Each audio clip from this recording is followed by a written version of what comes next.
గడిచినటువంటి ఎన్నికల్లో దాదాపు 2000-3000 తక్కువ మెజార్టీతో వైసీపీ ఇక్కడ గెలవడం జరిగింది త్రిముఖ పోటీలో. ఈసారి మరి కూటమిగా మీరు వెళ్తున్నారు, ఎలా ఉండబోతున్నాయి రాజకీయాలు? కూటమి అభ్యర్థిగా నేను మంచి మెజారిటీతో గెలుపొందుతున్నాను, అందులో ఎటువంటి సందేహం లేదు.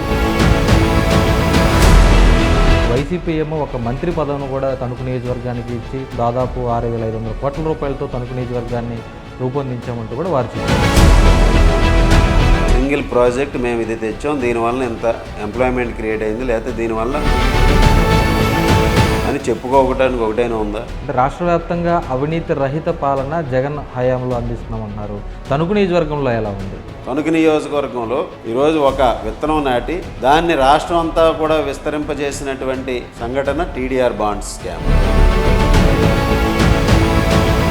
నీరు మట్టి కార్యక్రమంలో అభివృద్ధిలో అవినీతి చేశారంటూ కూడా అనేక ఆరోపణలు ఈరోజు బహిర్గతం చేసినటువంటి పరిస్థితి ఎలా అనుకోవచ్చు?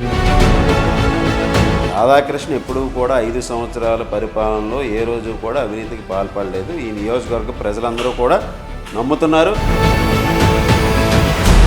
దాని విలువ ఎంత అవినీతి జరిగిందనేది వీళ్ళు బహిర్గతం చేయాలి కదా. వైసీపీ మేనిఫెస్టోని పెట్టింది, మీరు కూడా సూపర్ 6 పథకాలతో ప్రజల్లోకి వెళ్తున్నారు. మేనిఫెస్టోలో ప్రజల్లో ఆదరణ ఎవరికి ఉంటుంది అనుకోవచ్చు? వాళ్ళు ఇచ్చినటువంటి సంక్షేమం మోసగారి సంక్షేమం.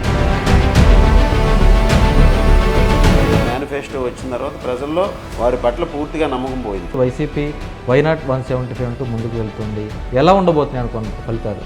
వైనాట్ 175 నుంచి ఈరోజు చంద్రబాబు నాయుడు గారు చెప్పారు వైనాట్ పులివెందులు అని. సో ఆ విధంగా ఫలితాలన్నీ రేపు కూటమికి అనుకూలంగా ఏకపక్షంగా ఉండబోతున్నాయి.